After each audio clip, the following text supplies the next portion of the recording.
Friends, हमने पिछले episode में बात करी थी एंकाइलोजिंग स्पॉन्डिलाइटिस के लक्षण के बारे में।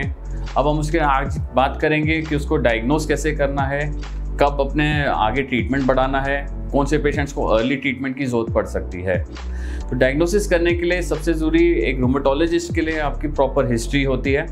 हिस्ट्री जिसमें आप पूरा डिटेल में अपना बताएं कि कब से कमर दर्द है, कैसे दर्द था, रात को कैसे दर्द रहता है, सुबह का जकड़न कैसा होता है। बिकॉज काफ़ी टाइम उसी से डायग्नोसिस हमारे लिए 70% तक क्लियर हो जाता है कि ये हो सकता है उस बीमारी का ही शुरुआत हो।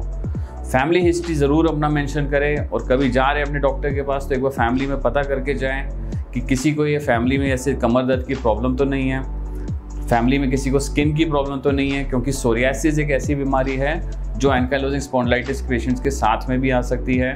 तो फैमिली हिस्ट्री का बहुत ही ज़्यादा रेलेवेंस होता है। आपके पेरेंट्स में हो सकता है कुछ ना हो, बट उनके पेरेंट्स में कहीं ना कहीं वो प्रॉब्लम रह सकती है, या आपके अंकल्स या मामा या बुआ उनके बच्चों में भी ये प्रॉब्लम थोड़ी बहुत रह सकती है।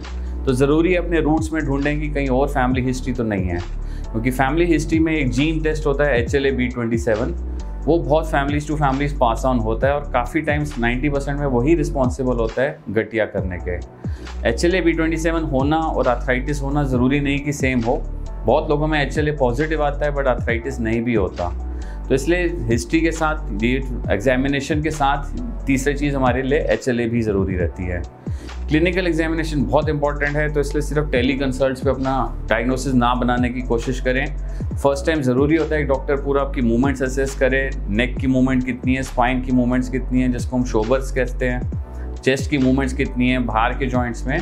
तो एक कॉम्प्रिहेंसिव असेसमेंट बहुत ज़रूरी होती है फर्स्ट टाइम के लिए, इसलिए ज़रूरी है कि क्लिनिक्स विजिट ज़रूर करें। कूले में इसमें कई बार इन्वॉल्वमेंट चलती रहती है, और जब तक वो चेक नहीं करेंगे हम हर बार हर जगह का MRI भी नहीं सजेस्ट कर सकते।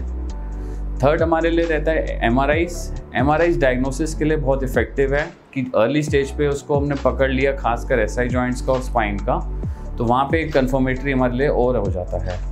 तो ये सारे टेस्ट ज़रूरी होते हैं। एंड ब्लड टेस्ट में दूसरे जो हम बोलते हैं वो CRP लेवल्स और ESR लेवल्स होते हैं, जो एक चेक करते हैं कि ब्लड में कितना इन्फ्लेमेशन HLA से आ रहा है। स्टिल वो 100% नहीं होते, क्योंकि बहुत लोगों में CRP नॉर्मल भी आता रहता है, फिर भी लक्षण इक्वली प्रोमिनेंट चलते रहते हैं, और कई बार स्पाइन में भी बढ़ता चला जाता है बीमारी।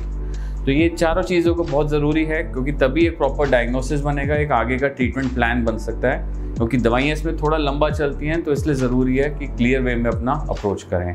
तो जिसमें हमने समराइज़ करने के लिए हिस्ट्री, क्लिनिकल एग्जामिनेशन, HLA-B27 का टेस्ट और MRI अगर आपके डॉक्टर को फील होता है तो। Thank you.